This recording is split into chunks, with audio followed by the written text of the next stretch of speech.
y a correr.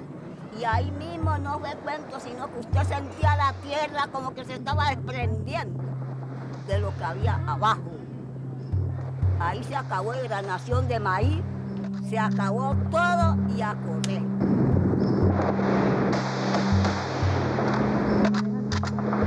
No es normal en Colombia. Nuestros amigos es una generación completa que nos han asesinado. Me da la sensación de que en el extranjero tienen una visión supremamente pobre del problema colombiano, que es imperdonable además. As a human rights worker in Colombia for 5 years, I saw firsthand some of the horrors of a war that has been ravaging the country for over a decade. A war which, although fueled in part by drug money, is not about drugs. In the 3 years I've been away from Colombia, the war has escalated. The human rights abuses and suffering have increased, and for many, the only hope has been to leave everything behind and flee.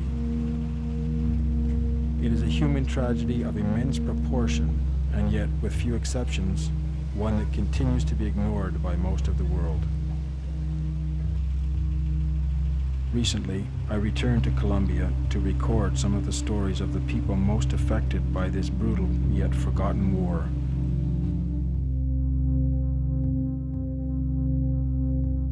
Most of the century, in fact, Colombia has been the scene of enormous violence, almost unparalleled, though there's plenty of violence in Latin America. This has been pretty special.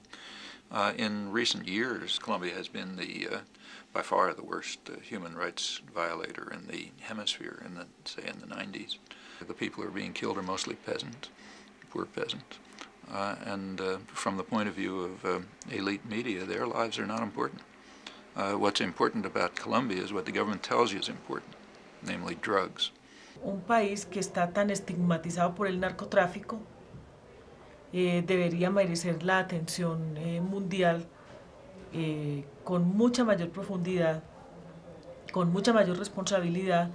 Me parece que se conoce en una dimensión exacta muy poco lo que es el pueblo colombiano y en una dimensión clara lo que es realmente el problema del conflicto que vive en Colombia, independientemente del tema de lo que es el narcotráfico en sí. El conflicto en Colombia no surge a raíz del narcotráfico, ni es solamente el narcotráfico, ese es un elemento de los problemas del país. You have to look at the violence in Colombia as being rooted, first of all, in a guerrilla war, a civil war that has its roots in a very closed political system and a very unequal distribution of land and resources. That you have right now the primary cause of political violence being paramilitary groups with links, very strong links and support with the Colombian state. After arriving in Bogota, one of the first people we spoke to was Jesuit Father Javier Giraldo. Since setting up the Catholic Church's Justice and Peace Human Rights Commission in 1988, he has been one of Colombia's best-known human rights activists. Traveling to the country's most violent regions to talk to victims and witnesses of abuses, Padre Javier, as he is known around Colombia, has documented hundreds of human rights crimes and taken denunciations on behalf of victims and their families to Colombian government and international authorities. Bueno, yo creo que el origen del paramilitarismo en Colombia es muy claro. Se da en la coyuntura de el paso del gobierno de Turbay, que termina en 1982, al gobierno de Betancur. Pero ya en los últimos años de Turbay se empieza a dar una cierta protesta nacional e internacional por la acción violatoria de los derechos humanos fundamentales por parte de las Fuerzas Armadas. En el año 80 se da la primera intervención de Amnistía Internacional con una misión a Colombia. Y en esta coyuntura, cuando se ve que la comunidad internacional empieza a intervenir, muy preocupada por las violaciones de derechos humanos por parte de la fuerza pública, y que también a nivel interno del país empieza a conmocionarse por esto, se diseña otra estrategia, y es justamente el paramilitarismo. Es decir, cómo ocultar la responsabilidad de los agentes del Estado en la represión ilegal. Hay varios actores armados que se conocen como tales. Están los paramilitares y las autodefensas, que a veces son uno solo, salen de los batallones, pertenecen al propio ejército, en otras ocasiones dependen directamente del narcotráfico, tienen ciertas diferencias, pero digamos que es el ala ultraderechista que existe en Colombia, que no tolera ningún tipo de oposición, ni de discrepancia, ni de discusión. Es decir, ellos, el que no está con ellos, está contra ellos y merece ser asesinado. Es declarado objetivo militar.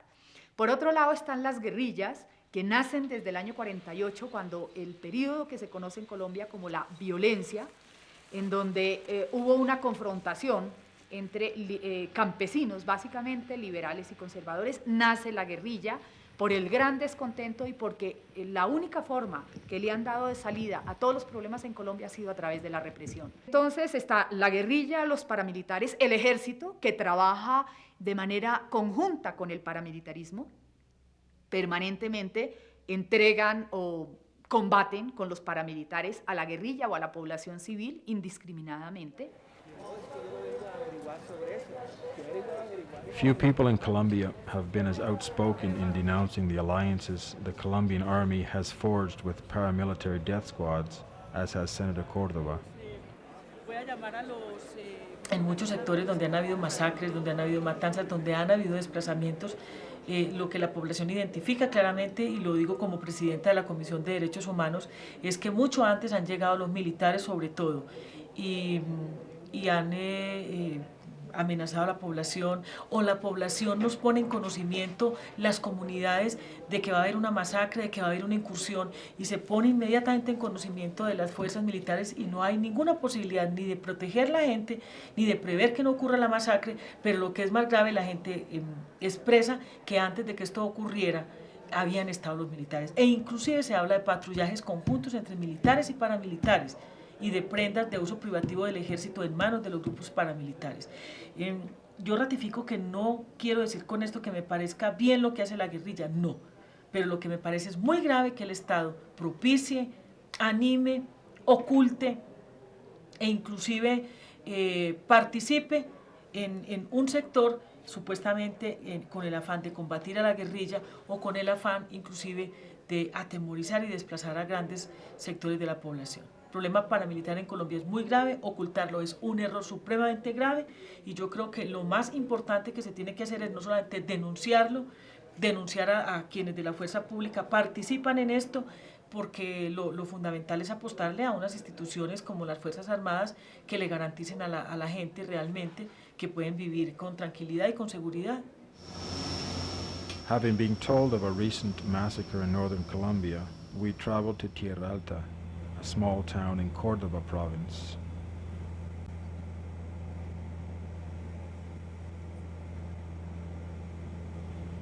For centuries, Embera Indians have inhabited much of this part of the country. In recent years, however, the paramilitaries have adopted a strategy of fear, using massacres to force people from their land.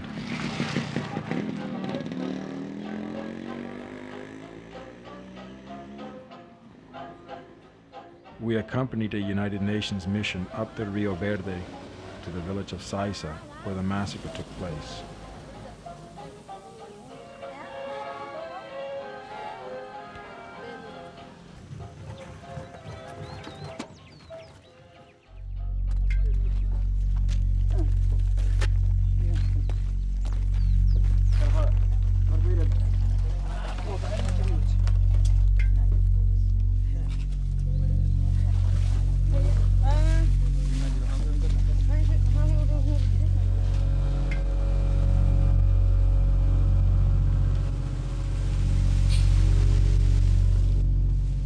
The Colombian paramilitary army has its headquarters nearby, and intimidation, threats, and killings are frequent as they tighten their grip on the communities along the river. They single out villages they consider sympathetic to guerrillas and coordinate their incursions with local army garrisons to ensure they will not be interrupted once they begin their grisly work. Villagers are rounded up, some are tortured and shot, and the rest are ordered to leave.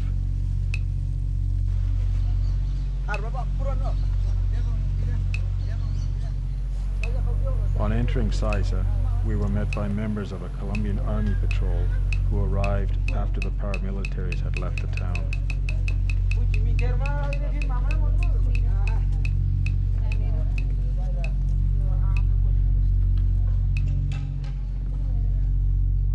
Creo que tenían como unos 40, 50 personas para asesinar ahí. Lo que pasó fue que en ese momento pues todo fue muy rápido. Sí, entonces fueron mujeres acá, hombres acá y niños a la iglesia. Entonces se les salieron a los niños de las iglesias y cogieron a los señores y los señores cogieron a sus hijos y cosas de esas. Entonces la gente se fue yendo con los niños. Porque aquí hay un tipo que decía como que no le hiciera nada a los niños.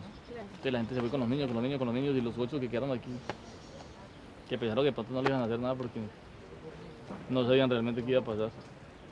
Fue los que murieron ahí. Ya eran las 4:30. En ese momento llegaron los paramilitares y mandaron reunir la gente en todo el parque.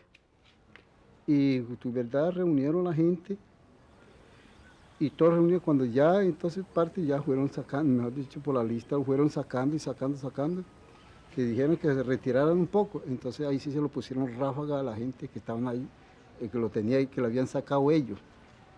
Esa misma noche, día siguiente, como que hicieron más daño. Como 3 personas más mataron y lo quemaron las casas también.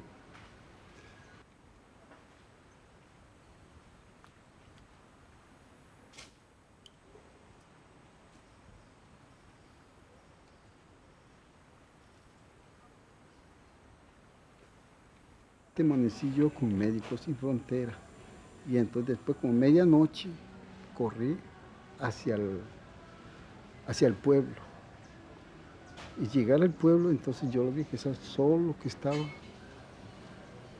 entonces lo vi yo al rincón frente al cura que lo vi que estaba tirado Caragaví, era indígena que estaba herido ya, con otro más, con eso eran 9, pero uno, ya 8 ya estaban muertos y es el único que se quedó herido. Por la masacre que hicieron en Saiza y el día que tuvieron ese gente armado, nos dijeron pues al puebleño de Saiza que nos desocuparan. De Saiza para arriba, que no se podían vivir ninguna gente. Entonces ya ahí donde nosotros cogimos miedo.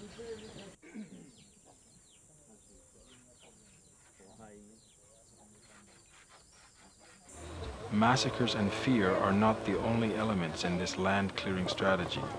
Another involves stopping boats on the river and confiscating food and medicine. The pretext is that some of it is going to the guerrillas. The result is that hunger and sickness drive families and communities off their land. No nos deja pasar la comida. No podemos comprar más de 50,000 pesos. La comida, nosotros que compramos con 50,000 pesos no son mayor cosa. Sin embargo, así no podemos traer la comida. Si el ejército nos quita, no lo traen. La misma cosa con los paramilitares. Los paramilitares nos quitan la comida. No podemos traer. No sabemos cómo conseguir droga. Porque el ejército no deja pasar la droga. Los paramilitares no dejan pasar la droga. Close to Saiza, on the Sinu River, is the huge Urrá hydroelectric dam. As in other parts of Colombia, the paramilitaries have acted as front men for the big moneyed interest at stake, moving in to clean out any potential opposition to the project.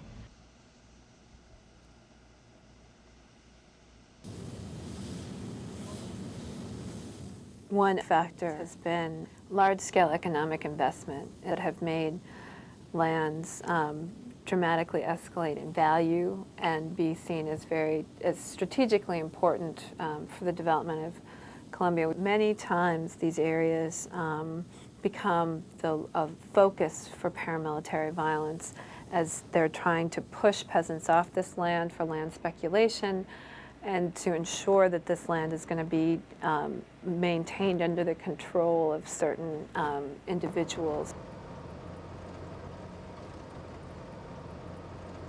Here, they have been relentless in their persecution of Indian leaders speaking out against URRA. Y de ahí empezó, ese problema continúa, pues vieron más tarde como un asesinato de un dirigente indígena, allá en Equiparado, se llama Alonso Domicó Jarupia, edad de 70 años, 60 así más o menos.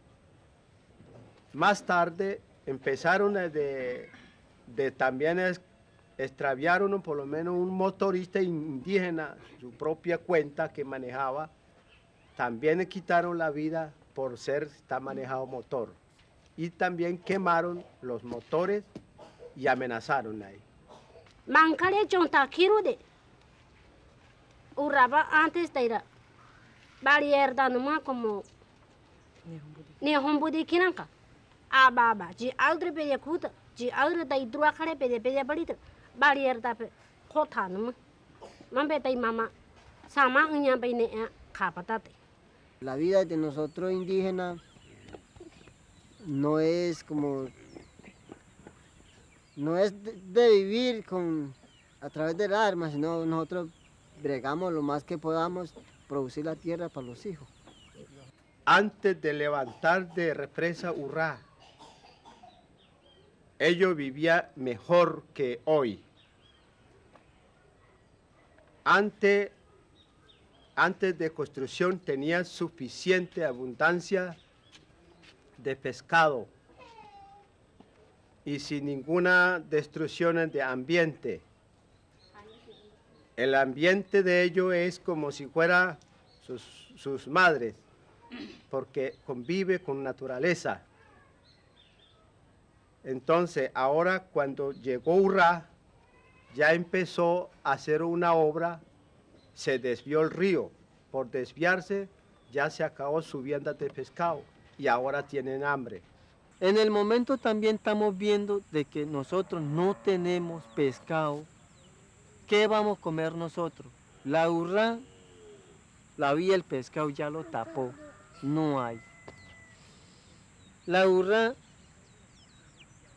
no sé, estamos viendo con ganas acabar a nosotros. Porque nuestra vida en esa manera lo va a acabar. Destruir, bonita, de acuerdo, en un mundo más que todo de lluvia, lleno de hijos, lleno de manjaquete y de acuerdo, en un momento de gente allí de familia más que todo de nada más. Te dan un hombre recordar hasta ahora, mucho no llega sin nada más de votar. Muy tarde, pues.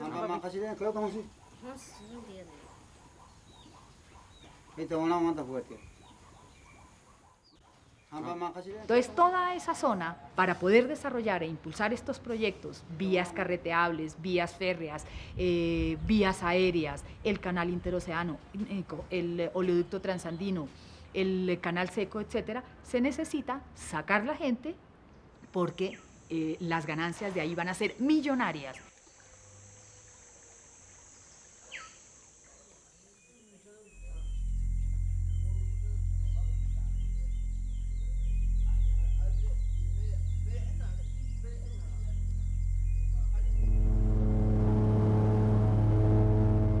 From Saiza, we traveled west to the Gulf of Urabá and the port city of Turbo, home to thousands of black families displaced from their jungle homes in the Chocó province.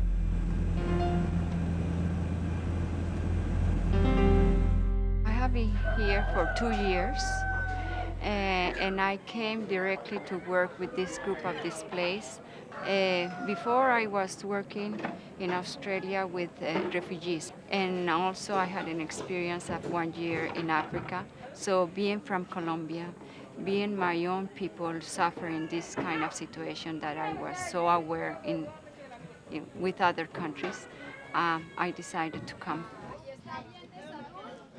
I can see that you hear about Colombia only because of the drug dealing. but not because of this war situation. We have more than 2 million displaced people, and you don't hear about this situation outside. Y ya los paramilitares pasaron por la parte donde yo vivía, llegaron al pueblecito donde pertenecíamos a la comunidad Boca Chica. Cuando iban pasando por las casas iban diciendo que la gente desocupara, que tenían minutos para que desocuparan, porque ellos iban amables, iban decentes, que detrás de ellos venían otros que eso no venían diciendo nada, sino era cogiendo y matando. Entre diciembre del 96 y febrero del 97, allí más de 10.000 personas tuvieron que salir desplazadas por esta violencia militar paramilitar, porque hubo operativos conjuntos del ejército con los paramilitares que se expresaron en bombardeos, en tomas de pueblos, en amenazas a comunidades enteras, en asesinatos, desapariciones, masacres, que obligaron a todas estas 10.000 personas a desplazarse. Hay muchísimos casos que permanecen en silencio porque la mayoría de las víctimas o de sus familiares no se atreven a denunciar por temor. Creen que si denuncian la persecución va a continuar y entonces prefieren salvar las vidas que quedan quedándose en silencio. Yo soy antioqueña, pero soy de familia chocuana, paterna, y toda mi familia vive allá.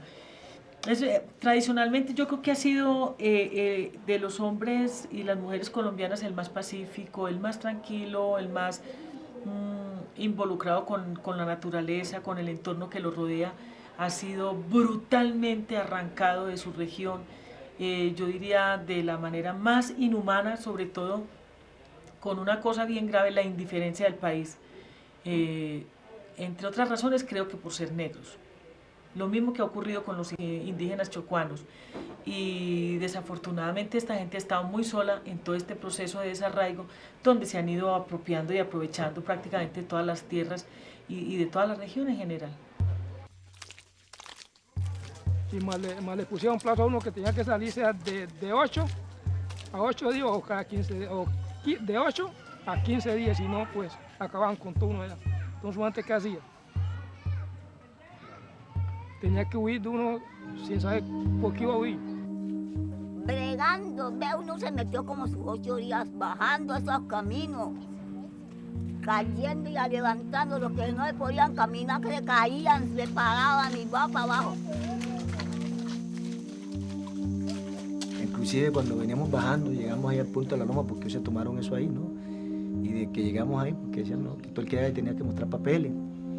Total que ellos dijeron, no, allá, váyanse para Turbo, que allá lo está esperando la policía ya busca para dónde lo va a acomodar.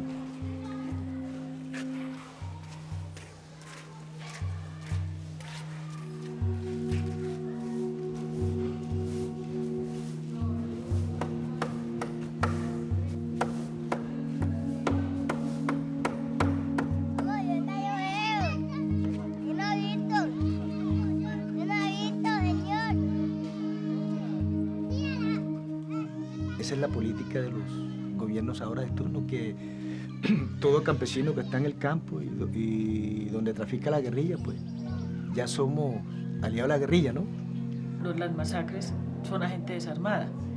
Y las masacres, según las explicaciones que ellos mismos dan, se tienen que dar porque para matar a uno de pronto necesitan matar a 20.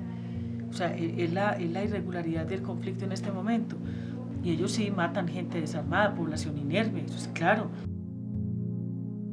In their war with guerrillas, the Colombian army and their paramilitary allies use a strategy known as drying up the water to kill the fish. Peasant villages in areas where guerrillas operate are considered to be the water guerrillas need to survive. Dry up that water by killing and displacing those communities, and the fish die. Toda la cuenca del Atrato, que ha sido desplazada desde Río Sucio abajo hasta el lado de Bahía Cupica, toda la cuenca del Atrato es una zona donde hay petróleo, grandes yacimientos de petróleo, donde hay cobre, oro, cobalto, uranio radioactivo, que tiene toda la importancia del mundo, más los recursos bioenergéticos que hay ahí, que es madera, hay toda la explotación marítima que se quiera, y esa zona ha sido una de las zonas más azotadas desde el año 96 a finales del 96 para acá, porque se necesita sacar las comunidades negras que van a tener títulos de propiedad sobre ese territorio. Para evitar que tengan acceso a esos títulos comunitarios de propiedad, han desplazado a la mayoría, es decir, el territorio más azotado ha sido el de las comunidades negras. ¿Y quienes se han venido apropiando de todas las tierras de los campesinos, de los indígenas y de las comunidades negras que allí lo habitaban? Se han venido apropiando los terratenientes de toda la vida, el narcotráfico, los terratenientes, los políticos de siempre, quienes están conectados por donde van a ir todas las vías de desarrollo para beneficiarse en el futuro inmediato.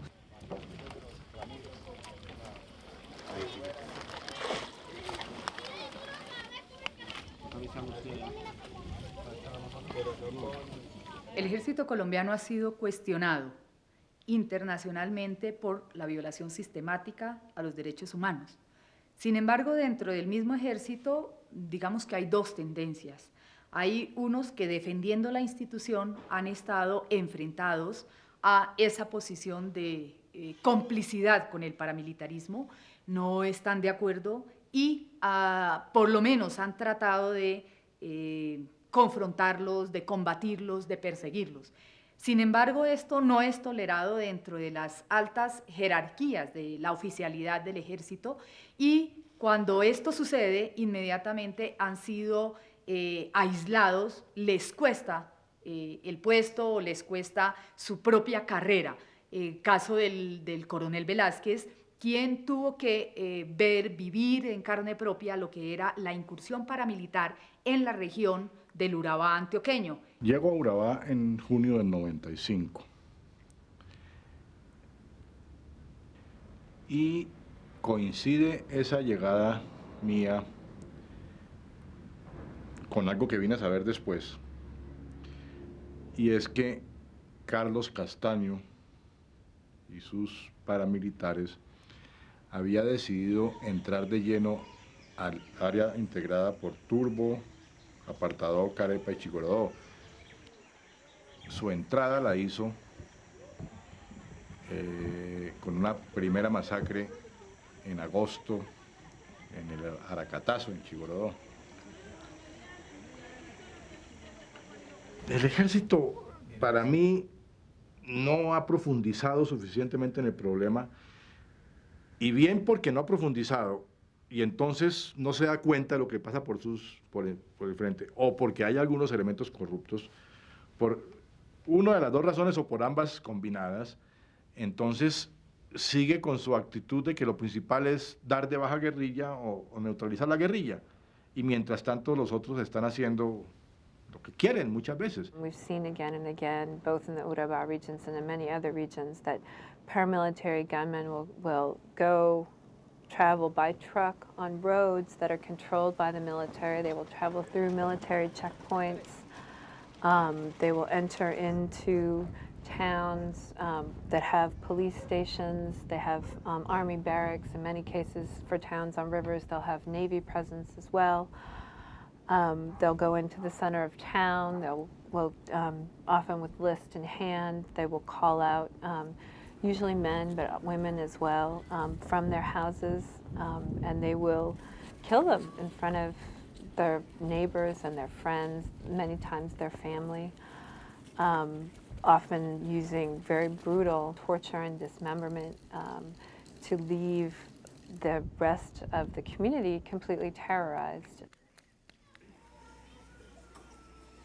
Yo sé que más de uno de ustedes, sobre todo aquellos que están sucios en el pecado, aquellos que popularmente llamamos torcidos, los colaboradores de la guerrilla estarán temblando en el momento y van a creer que esto aquí va a ser una masacre más.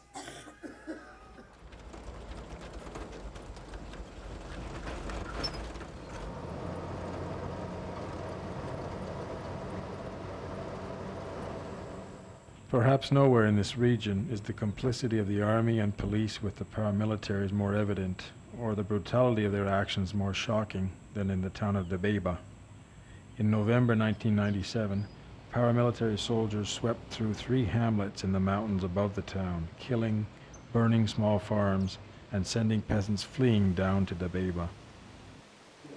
En un principio la policía trabajó muy, como le dijera, pues se veía que estaba como muy de acuerdo con los paramilitares, porque los paramilitares se movilizaban por el pueblo tranquilamente en sus carros, en sus motos.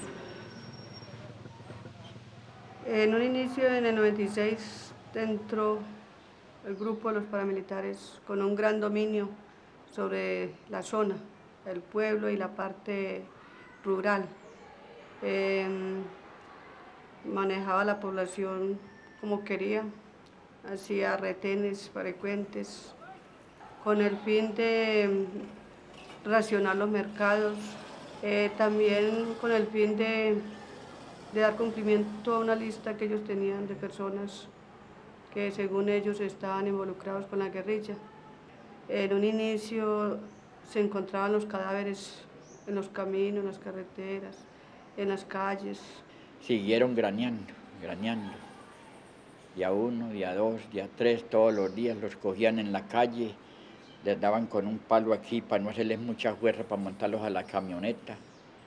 Luego que los montaban en la camioneta los pisaban, ahí se los llevaban y los botaban. Otros los dejaban en las carreteras. Fueron empezando las acciones, por todas las veredas asesinaban. Día 2, 3, día 5, 6 y les decían al otro personal, tienen término a unos de 2 días, a otros de 3. Y si nosotros volvemos y los encontramos ahí, no se responde por las vidas de ustedes. Unos se salían, otros se quedaban. Y cuando volvían muy cumplidos, ahí les daban. Next morning, Felix took us into the hills above the town and showed us the site of another recent killing. Venía la hija mía de Dabeiba, que venía por la mañana. Ahí venía un señor, don Adán Escobar. Y aquí estaba montado el retén de los paramilitares. Y cogieron e inmediatamente me llamaron a don Adán que se bajara. Cuando él se bajó, le dijeron, lo necesitábamos. Y ahí mismo le dispararon en la cabeza y el hombre cayó. Entonces la señora dijo que, ¿por qué no lo dejaban requisar un momentico? Y dijo que sí, si quería quedar ahí con él, que bien pudiera bajarse. Por ahí paraban el carro, ahí bajaban las personas, las asesinaban, como si fuera poco, pues las rajaban como un pez y las tiraban al agua, con el determinado fin de que no volvieran a salir más nunca. Sin embargo, a veces el agua muy fuerte, golpeaba muy fuerte hacia la orilla y a algunos los sacaban, ya veían la acción que habían hecho. Se puede decir que la mayor población son niños, entre 2 y 10 años. Pues acá se encuentran en unas situaciones muy difíciles porque se encuentran hacinados.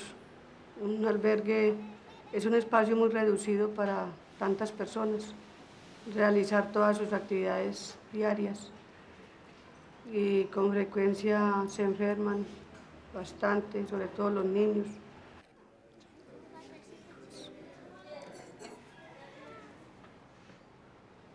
Mi nombre es Iván Darío, tengo 11 años. Yo lo que perdí fue a mi papá, la tranquilidad. Aquí le da mucho miedo por las tomas guerrilleras, por los paras que tienen a uno al mirarlo, para matarlo.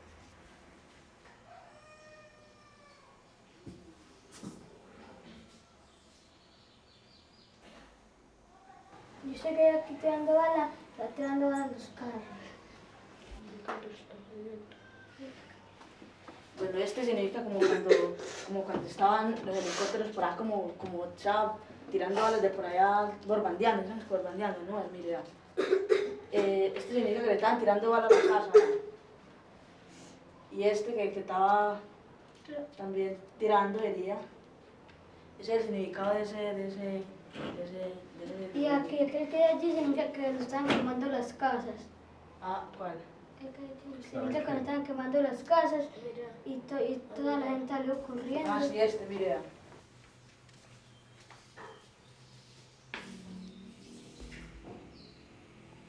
Y aquí significa cuando están matando a las personas. Que están corriendo.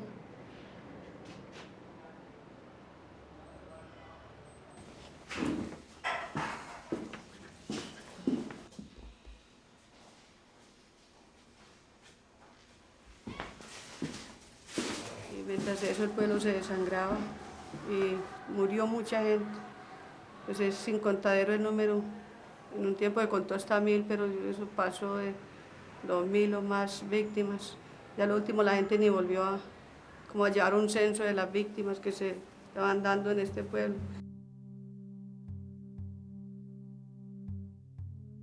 When we arrived in Colombia, Senator Cordova told us she thought Colombia had been misunderstood. After 6 weeks here, we can see how very heavy a price Colombians are paying for our ignorance. When atrocities are committed day after day, month after month, as they are in Colombia, and outside the country you hear almost nothing about it, something is terribly wrong. And Colombians are not to blame for that. En este momento, la guerra de Colombia tiene mucho que ver de nuevo con la presencia norteamericana. Nosotros nos preguntamos quiénes venden el mayor número de armas a Colombia. Estados Unidos. ¿Quién vende el mayor número de insumos químicos a Colombia? Estados Unidos. ¿Quiénes son los grandes consumidores de droga en el mundo, de toda la droga que se consume en Colombia? Estados Unidos. ¿Y quiénes ponen los muertos? Colombia. Realmente ese es el gran drama que vivimos. There is, unfortunate but true, a very close correlation between human rights violations and U.S. aid, especially military aid. That runs right through the Carter period, obviously in the Reagan years, goes way back, and Colombia is no exception. Colombia is now the third largest recipient of U.S. military aid in the world. All of this being delivered under the rubric of the war on drugs. But in fact, if you look at the way, particularly in the last year, that this aid has developed, it is being sent with a counterinsurgency logic behind it, and it is being used in counterinsurgency operation.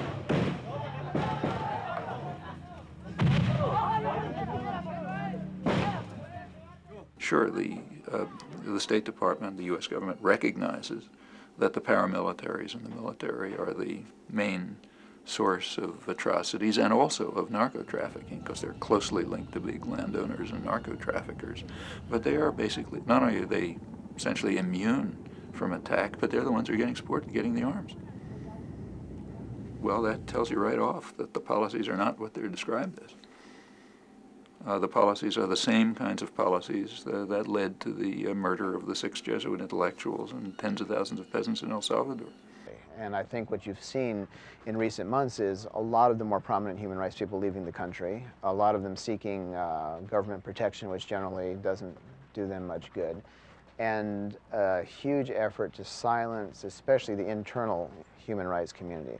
I think the international groups can sort of come and go, and that's the advantage they have. It's a lot harder to kill an American or an Amnesty International British investigator or something like that than it is to whack the guy who's living in a village where he always is. La circunstancia del secuestro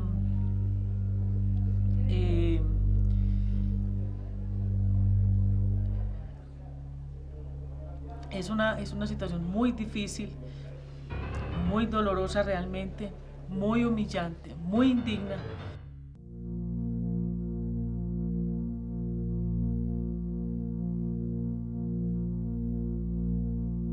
Fui dejada en un sitio de la selva, también en muy malas condiciones, con ya un grupo de paramilitares, de los soldados paramilitares, muy lejos, sin luz, sin agua, sin absolutamente nada. Es tanta la capacidad no solamente de movilización, sino la capacidad de instrumentación, porque es inadmisible que a 5 minutos de donde yo estaba secuestrada queda una estación del ejército, un comando, una brigada del ejército. Yo estuve montada durante 2 horas y media en un helicóptero, vendada y amarrada, hasta que me dejaron en el sitio donde me dejaron, en la selva, y nadie se dio cuenta.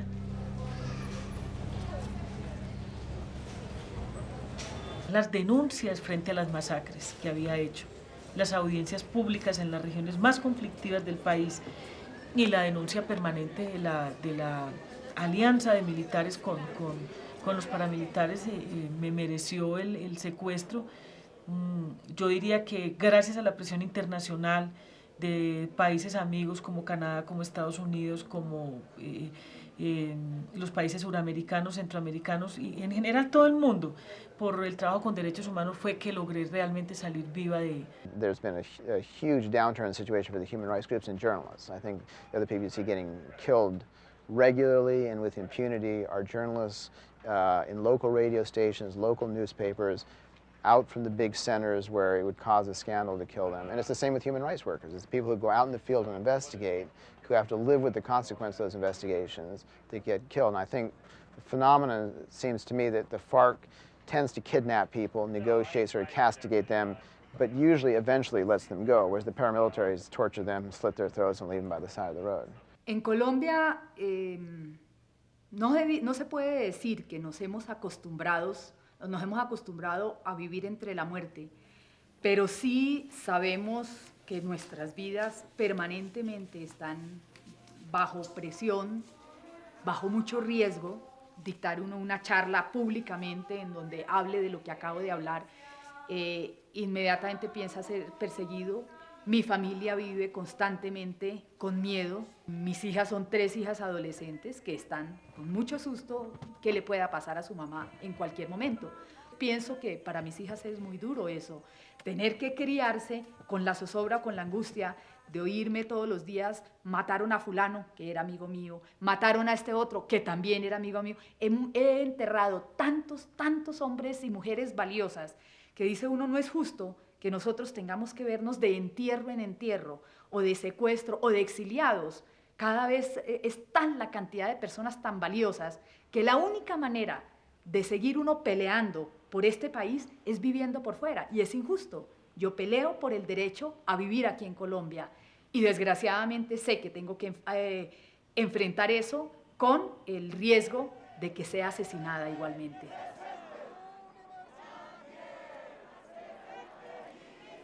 Soon after her kidnapping, Senator Cordova began to receive death threats, and there were attempts made to kidnap her children. Unable to guarantee their safety in Colombia, she left the country and went into exile. She continues to work for a greater international understanding of the human rights situation in her country. We're not going to get shot. We're not going to get murdered by paramilitaries if we talk about this, or if we try to do something about it. We're free, very free. If we choose not to, it's our fault. Nosotros siempre que hablamos, que hemos hablado de esto, pedimos, exigimos reparación moral, porque nuestras víctimas, para que nuestras víctimas no queden en la impunidad, para que se haga justicia y para que esto no vuelva a repetirse.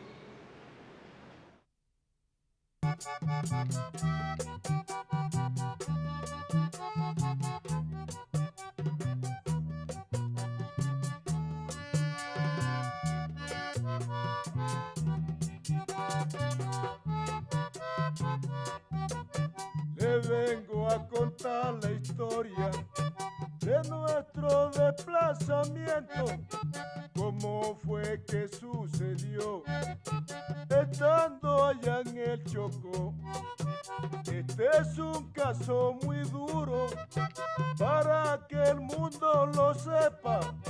Lo sacaron a la fuerza con bombas bombas y metralleta, bombas y metralleta, nos sacaron a la fuerza, con bombas y metralleta, ahí fue la pública fuerza.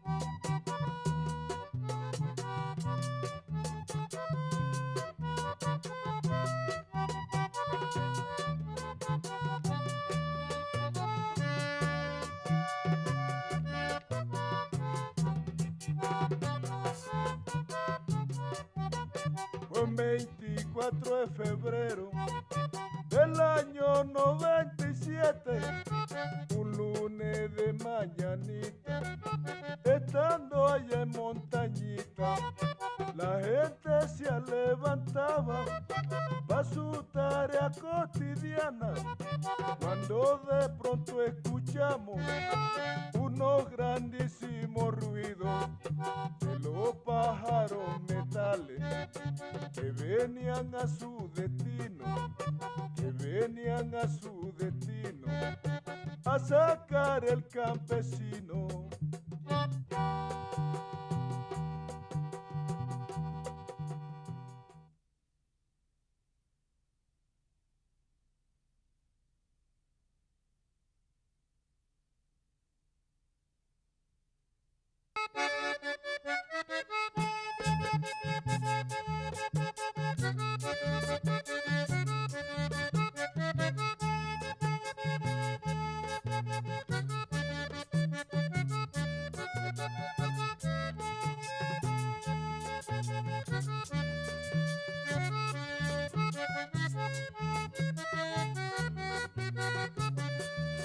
El sufrimiento que hay en mi pueblo lo estoy viviendo con mucho dolor.